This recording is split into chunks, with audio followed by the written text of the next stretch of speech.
Hello बच्चों, welcome back to our channel learn with NIS. तो कैसे हैं आप लोग? आई होप अच्छे ही होंगे। तो जो हम अपना फिजिक्स का चैप्टर पढ़ रहे थे इलेक्ट्रिक चार्ज एंड फील्ड, उसमें हमने पढ़ा था चार्ज होता क्या है, चार्ज की क्या प्रॉपर्टीज होती हैं, चार्ज कैसे यूज होता है, मतलब चार्ज अनलाइक चार्ज क्या होता है, और लाइक चार्ज क्या होता है। तो उसमें हमने इलेक्ट्रिक चार्ज भी, इलेक्ट्रिक फोर्स भी पढ़ा था। उसमें पढ़ा था why there is a force, मतलब वहां पे फोर्स क्यों लगता है। ठीक है, अब वो टॉपिक तो आया होगा, आपको अच्छे समझ में आ गया होगा। जिससे वो वीडियो ना देखे, डिस्क्रिप्शन में लिंक होगी, वहां पे वो वीडियो आप देख लीजिए, जिससे आगे का टॉपिक आपको अच्छे समझ में आए। ठीक है, अब हमारा नेक्स्ट टॉपिक है how much force is there. ठीक है, how much force is there. तो अब यहाँ पे फोर्स क्यों लगता है, तो इसकी सबसे पहली प्रॉपर्टी जो हमने पढ़ा था इसके पहले कि फोर्स कोलाम्स लॉ के अकॉर्डिंग, मतलब कोलाम्स जो थे उन्होंने इसका इन्वेंट किया था, कि उन्होंने जो खुद की लॉ दी थी वो हमारी लॉ क्या थी, F directly proportional to means F directly proportional to Q1 Q2 और में आर स्क्वायर। इसको जब हम लोग सॉल्व करते हैं तो हमारी आ जाती है एफ इज इक्वल टू के Q1 Q2 अपॉन में आर स्क्वायर। ये कोलाम्स ने जो लॉ दी थी ये वो लॉ है। ठीक है, कोलाम्स ने जो लॉ दी वहां पे जो के है वो हमारा कोलाम्स कांस्टेंट है। जो ये है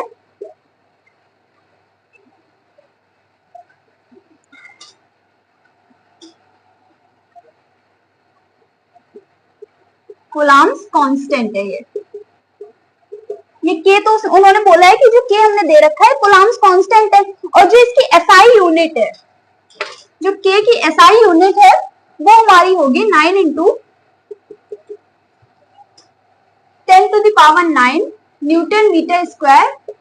ये ठीक है, ये जो के है वो कोलाम्स कांस्टेंट है, जो इसकी एसआई यूनिट है वो है 9 इंटू 10⁻⁹ न्यूटन मीटर स्क्वायर। और इस के की वैल्यू भी होती है, जो हम लोग के की जगह यूज करते हैं, वो होती है के इज इक्वल टू 1/4πε0। ठीक है, ये जब एयर मीडियम होता है हमारा, मतलब जो इसका मीडियम होता है वो एयर होता है, तो हम लोग यहाँ पे एप्सिलॉन लगाते हैं, जो कोलम्स लॉ में यूज हुआ है। अगर उसकी जगह कोई और मीडियम होगा तो उसकी जगह एप्सिलॉन की जगह कुछ और भी यूज होगा। अब इसमें जो हमने एप्सिलॉन नॉट जो ये है, मतलब ये एयर के लिए जो एयर मीडियम होता है उसके लिए यूज होता है। अब ये एप्सिलॉन नॉट हमारा है क्या, ये परमिटिविटी ऑफ फ्री स्पेस होता है। ठीक है, जो एप्सिलॉन नॉट है परमिटिविटी ऑफ फ्री स्पेस।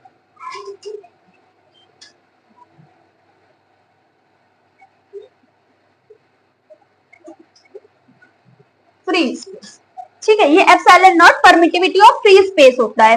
अब ये परमिटिविटी ऑफ फ्री स्पेस होता है, तो एप्सिलॉन नॉट की भी वैल्यू, मतलब जैसे के की एसआई यूनिट होती है, वैल्यू होती है, तो एप्सिलॉन नॉट की होगी हमारी 8.85 इंटू 10⁻⁻12। ठीक है, ये हो गई एप्सिलॉन नॉट की unit.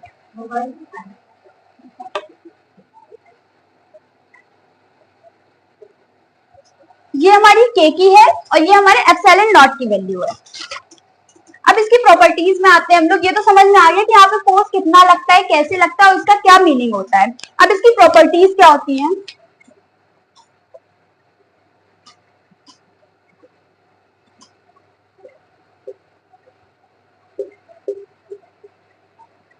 Properties of electric force, इसकी फर्स्ट प्रॉपर्टी होती है like charge repel and unlike charge attract each other. मतलब इसकी फर्स्ट प्रॉपर्टी है like charge repels while unlike charge attract each other।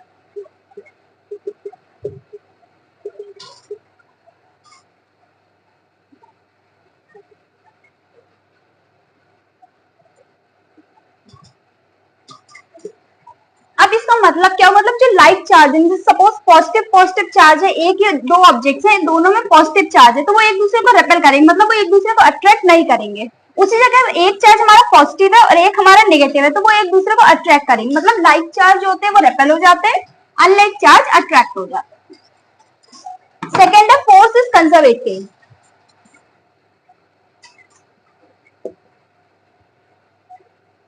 Conservative, अब ये कंजर्वेटिव क्या होता है। कंजर्वेटिव वो होता है जिसमें एनर्जी का लॉस नहीं होता है। कंजर्वेटिव फोर्स वो फोर्स होते हैं जिसमें हमारी एनर्जी लॉस नहीं होती है,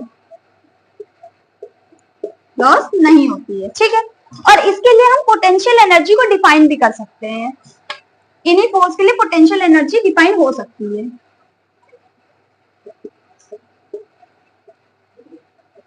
पोटेंशियल एनर्जी, ठीक है, इसको हम लोग डिफाइन कर सकते हैं।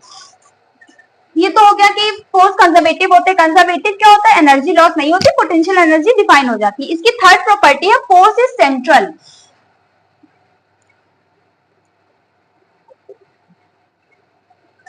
फोर्स इज सेंट्रल का मतलब क्या हो, फोर्स सेंट्रल वो होता है, सपोज हमारे पास दो ऑब्जेक्ट हैं, ये एक ए ऑब्जेक्ट है और ये एक बी ऑब्जेक्ट है। इसके सेंटर से जो हमारी लाइन जा रही है, ये जो इन दोनों के सेंटर को इंटरसेक्ट करते हुए लाइन जा रही है, इनके जो मतलब इस लाइन के अलोंग जो हमारा फोर्स लग रहा है, मतलब सिर्फ इसी लाइन के अलोंग जो फोर्स लगेगा उसे हम लोग सेंट्रल फोर्स बोलते हैं, ठीक है। मतलब इसके आसपास कोई भी फोर्स नहीं, सिर्फ इस लाइन के अलोंग, सिर्फ इस ऑब्जेक्ट को लेके इस लाइन के अलोंग जो भी फोर्स लगेगा वो हमारा सेंट्रल फोर्स हो जाएगा, ठीक है। नेक्स्ट है हमारा, इसका हो जाएगा force is always acting from the line joining from the centre. Means इसकी डेफिनेशन हो जाएगी, force is only acting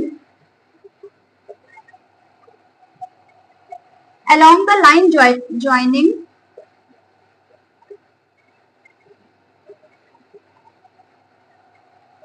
center of an object,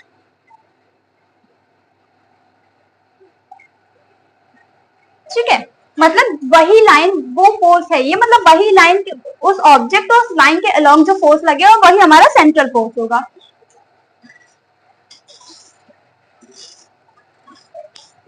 next हमारी होगी प्रॉपर्टीज की,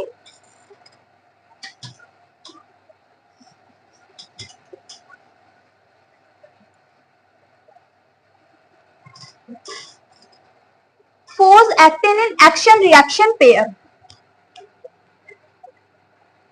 force acting in action reaction pair, तो वो अभी आपने देखा कि मतलब दो ऑब्जेक्ट है, उसमें एक्शन रिएक्शन हो रहा है, मतलब उसी लाइन के अलोंग जो फोर्स लग रहा है, तो अभी ये शो हो गया, मतलब जो फोर्स होता है एक्शन रिएक्शन पेयर में लगता है, ठीक है। सेकेंड है it follow square inverse law, मतलब फिफ्थ प्रॉपर्टी है it follow square inverse law. तो अभी हमने बताया था कुलाम्स वाली लॉ कि उन्होंने फॉर्म किया था, इसमें स्क्वायर इनवर्स लॉ लगती है, जो कि हमारी होती है एफ डायरेक्टली प्रोपोर्शनल टू 1/डिस्टेंस का स्क्वायर, ठीक है। तो ये हमारा स्क्वायर इनवर्स लॉ को फॉलो करता है, ठीक है। ये इसकी फिफ्थ प्रॉपर्टी हो गई। सेकंड है इट डिपेंड ऑन मोशन। अब इट डिपेंड ऑन मोशन का मतलब क्या हुआ, 6 है इट डिपेंड्स ऑन मोशन। अब भाई इट डिपेंड ऑन मोशन मतलब मोशन पे डिपेंड करता है, तो इसका मतलब sorry it depend on motion नहीं, it depend on medium, real it depend on medium. अब ये तो इससे बोल दिया कि मीडियम पे डिपेंड करता है, बट अभी मीडियम पे कैसे डिपेंड करता है हम लोग वो देखते हैं। अच्छा मुझे एक बात बताओ, ग्रेविटेशनल फोर्स मीडियम पे डिपेंड करता है? जो हमारा ग्रेविटेशनल फोर्स होता है जो हमारे अर्थ में है वो हमारे मीडियम पे डिपेंड करेगा। मतलब मैं अगर आपको पानी में डुबा दूं, मतलब अगर मेरे पास वाटर है मैं उस पर आपको अंदर डुबा दूं, अब बताओ क्या तुम्हारा वेट कम हो जाएगा? तुम्हारा वेट कम होगा? मैं ये नहीं पूछ रही हूँ कि आपको क्या फील हो रहा है, मैं ये पूछ रही हूँ आप जब पानी के अंदर जाओगे तो आपका वेट कम होगा। ये नहीं है कि आपको मतलब लाइट फील हो रहा है तो आपका वेट कम हो, नहीं, आप जो पानी के अंदर एक्चुअल गए हो तो क्या वहां पे आपका वेट कम होगा? बताओ।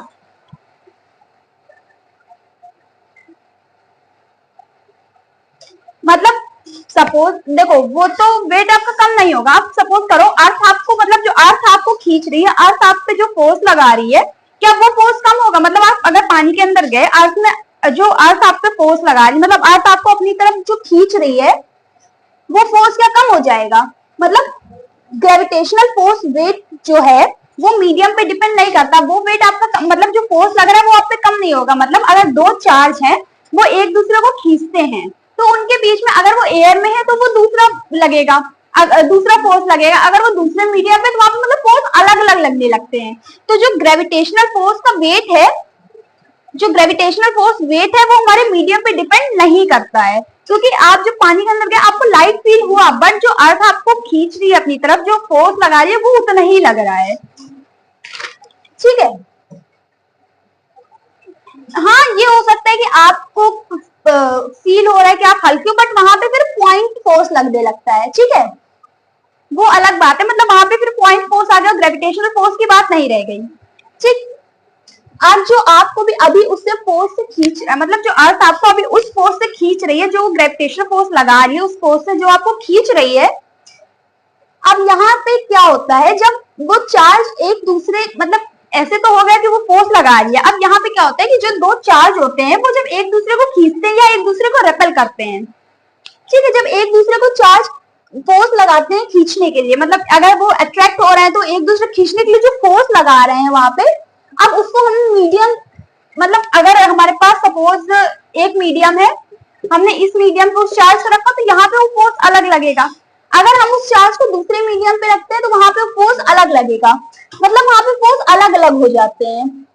मतलब जो ये इलेक्ट्रोस्टैटिक फोर्स है, इलेक्ट्रिक फोर्स है, कोलॉम्ब्स जो है वहां पे मीडियम पे डिपेंड करता है। मतलब जो हमारा इलेक्ट्रोस्टैटिक फोर्स हो गया, जो हम जिसके बारे में बता रहे हैं, या इलेक्ट्रिक फोर्स हो गया ये, या जो कोलॉम्ब्स लॉ का फोर्स होता है वो हमारे मीडियम पे डिपेंड करता है। मतलब किस टाइप का आपके पास मीडियम है उस पर टोटली डिपेंड करेगा, उसी हिसाब से वो फोर्स, मतलब अलग अलग फोर्स लगते हैं वहां पे। मतलब इसको आप किसी भी मतलब मीडियम में अलग अलग मीडियम पे यूज करिए, अलग अलग फोर्स वहां पे लगेंगे। ठीक है, अब इसका नेक्स्ट टॉपिक आता है, ये तो समझ में आ गया कि इसमें कौन सा फोर्स लगता है, कैसे फोर्स लगता है, किस अगर वो मतलब मीडियम पे वो डिपेंड करता है। इसका नेक्स्ट है it is infinite ranged force. इसकी सेवेंथ है it is infinite range force. It is infinite range force, मतलब ये इनफिनाइट होता है, जो इसका फोर्स रेंज होती है वो इनफिनाइट होती है। ठीक है, अब ये प्रॉपर्टीज हो गई। इसका नेक्स्ट टॉपिक है इसी के साथ सुपरपोजिशन ऑफ फोर्स। अब सुपरपोजिशन ऑफ फोर्स क्या होता है?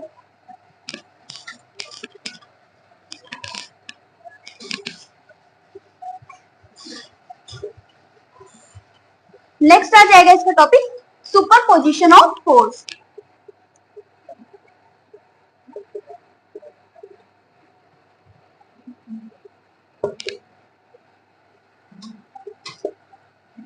अब ये सुपरपोजिशन ऑफ फोर्स क्या होता है? सपोज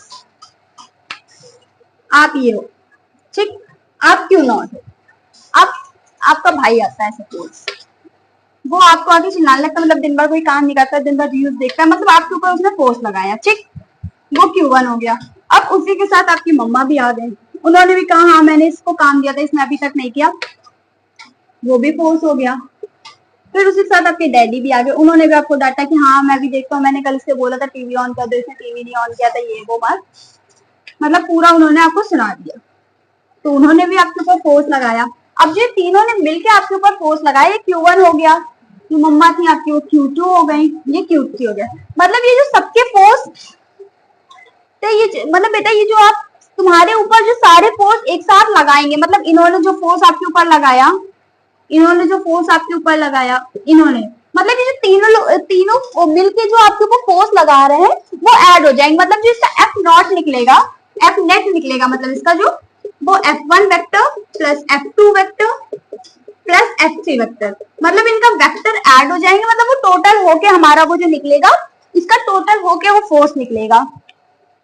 सारे फोर्स ऐड होंगे, इनके वेक्टर सम हो जाएंगे, जितने भी फोर्स, मतलब ये तो Q1 Q2 Q3 अगर Q4 भी फोर्स आए तो मतलब सारे फोर्स ऐड ऑन हो जाएंगे, इनके वेक्टर का सम हो जाएगा। यही होता है सुपरपोजिशन ऑफ फोर्स, यही होता है। ठीक है, मतलब सारे लोग मिलके आपके ऊपर वो फोर्स लगा रहे हैं, वो हो गया हमारा superposition of force. Force in medium, अब देखो इसमें मीडियम डिपेंड करता है, अभी हमने पिछले पढ़ा था कि मीडियम डिपेंड करता है, तो अब मीडियम उसका भी पढ़ लेते कैसे डिपेंड करता है, क्या डिपेंड करता है। तो सेकेंड है electric force in medium, electric force in medium.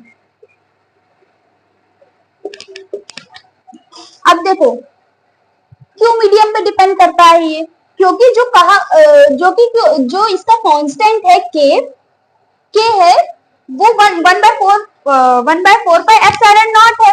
अब तो इसमें एप्सिलॉन नॉट है प्रिमिटिविटी ऑफ मीडियम, उसमें था जो एयर के मीडियम में था प्रिमिटिविटी ऑफ फ्री स्पेस था, क्योंकि एयर में फ्री स्पेस होता है। इसका है प्रिमिटिविटी ऑफ मीडियम, जो इसका मतलब सपोज के इज इक्वल टू हमारा 4 पाई एप्सिलॉन नॉट है, तो ये जो एप्सिलॉन नॉट है हमारा ये है प्रिमिटिविटी ऑफ मीडियम, क्योंकि हम यहाँ पे मीडियम की बात कर रहे हैं। ये हो गया, ये कांस्टेंट था, ये प्रिमिटिविटी ऑफ मीडियम है, ये डिपेंड करती है। अब मीडियम तो उसका डिपेंड करता है। अब अगर प्रिमिटिविटी डिपेंड कर रही है तो मतलब के भी डिपेंड कर रहा है, के डिपेंड कर रहा है मतलब फोर्स भी डिपेंड कर रहा है। मतलब अगर ये प्रिमिटिविटी है वो मीडियम पे डिपेंड कर रही है, तो जो प्रिमिटिविटी हम लोग बोल रहे हैं हम लोग के को बोल रहे हैं, तो मतलब के भी हमारा मीडियम को डिपेंड कर रहा है। अब जब के मीडियम को डिपेंड कर रहा है तो यहाँ पे फोर्स की बात हो रही है, तो फोर्स भी हमारा मीडियम को डिपेंड कर रहा है। तो ये तो हमारी 1/4 पाई एप्सिलॉन नॉट हो गया। अब मतलब अगर हम एयर में हैं तो 1/4 पाई, अभी मैंने बताया था कि एयर के लिए हम लोग 1/4 पाई एप्सिलॉन नॉट लेते हैं, एप्सिलॉन नॉट एयर के लिए जाता है। अब अगर एयर पे है तो वो हमारा है 1/4 पाई एप्सिलॉन नॉट, ये एयर के लिए है, ठीक, ये होगा एयर के लिए। और क्या हम किसी और मीडियम में होंगे तो के होगा, मतलब अगर किसी और मीडियम में हम है, सपोज हम वाटर में है या ऑयल में है या फिर सैंड, मतलब किसी भी मीडियम में है, तो क्या वहां पे भी ये यूज होगा, वहां पे यूज नहीं होगा। उसके लिए दूसरी चीज, सपोज ये हो जाएगा E इज इक्वल टू, जो हम E को लेते हैं वो E नॉट के साथ ER का इंटू, मतलब जिसकी हम वो लेंगे वो यहाँ पे, मतलब अगर मीडियम चेंज होगा तो हमारा E नॉट की जगह और भी चीज लग जाएंगे।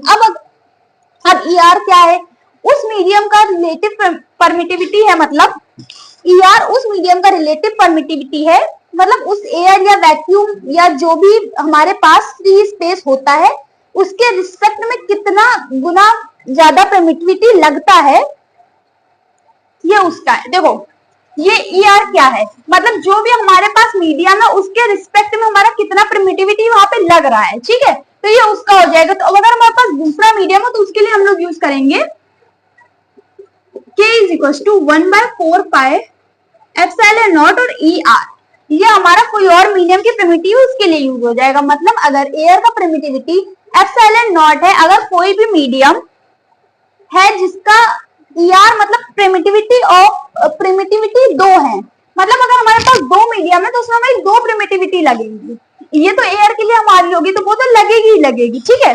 अब उसके साथ अगर दूसरा मीडियम हम एड ऑन कर रहे हैं तो उसकी प्रिमिटिविटी इनटू हो जाएगी एप्सिलॉन नॉट के साथ। अगर आपने उसकी जगह सपोज देखो हमने जो ER लगाया है तो हमारा E नॉट के साथ इनटू हुआ है। तो अब अगर हमारे पास दूसरा मीडियम आया तो उसकी प्रिमिटिविटी हमारा हमको एयर के साथ वो करनी पड़े। देखो हमने यहाँ पे बताया है E is equal to E naught into ER, तो मतलब कोई भी अगर अलग से मीडियम में एड ऑन कर रहा है तो उसकी प्रिमिटिविटी E नॉट के साथ इनटू हो जाएगी। तो अब जब इनटू हुई तो हमारी जो हमने स्पेशली ली, मतलब K is equal to 1/4 pi epsilon naught ER। अब इसको हटा दो अगर, ठीक है,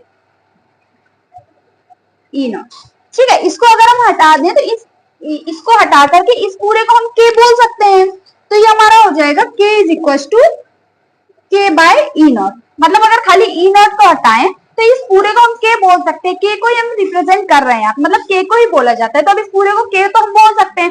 तो ये हमारा हो जाएगा K अपॉन में एप्सिलॉन नॉट। एक बार मैं फिर से बता देती हूँ कि जो हमारी इलेक्ट्रिक फोर्स इन मीडियम होती है, अब देखो ये हमारी जो हमने ली, ये हमारी जो हमने एयर के लिए ली थी वो हमारी प्रिमिटिविटी ऑफ फ्री स्पेस थी। अब यहाँ पे मीडियम की बात हो रही है तो ये हमारी हो जाएगी प्रिमिटिविटी ऑफ मीडियम। ये जो हमारा एप्सिलॉन नॉट है ये हमारा प्रिमिटिविटी ऑफ मीडियम को शो करेगा। देन अगर हम एयर की बात करते हैं तो हमारा एप्सिलॉन नॉट ही इस पे आएगा, बट अगर हम इसकी जगह दूसरा मीडियम लेते हैं, हम किसी और मीडियम को उसकी जगह करते हैं, तो वो मीडियम हमारा एप्सिलॉन नॉट के साथ इनटू हो जाएगा, जैसे कि हमने यहाँ पे किया। देखो ये जो हमने किया E is equal to epsilon naught into E R, तो वो हमारा इसके साथ इंटू हो जाएगा। अब उसको इंटू करके यहाँ पे मतलब डायरेक्टली इंटू नहीं, जो मतलब होगा उससे यहाँ पे देखो हमने ई आर यहाँ पर नोट डाउन कर दिया, इसके साथ इंटू हो गया। अब ई नॉट को अगर हम हटा दें तो 1/4 पाए ई आर को हम लोग के बोल सकते हैं, तो इसको हमने के इज इक्वल टू के एप्सिलॉन नॉट नोट डाउन कर दिया। आई होप आपको अच्छे समझ में आ गया होगा। इसके आगे की डाउट्स, इसके आगे की चीजें हम कल पढ़ेंगे। अगर इसके में भी आपको कोई डाउट्स हो तो आप कमेंट सेक्शन में कमेंट करके पूछ सकते हैं। आपको इसके नोट्स चाहिए हो तो आप टेलीग्राम चैनल पे ऐड ऑन हो जाइए, वहां पे आपको फ्री ऑफ कॉस्ट नोट मिल जाएंगे, ठीक है। तो इसके आगे का हम कल पढ़ते हैं। आज जितना भी हमने पढ़ा आपको रिवीजन करिए, अगर आप तब भी ना समझे कमेंट सेक्शन में आप पूछ सकते हैं। Bye bye, thank you for watching this video.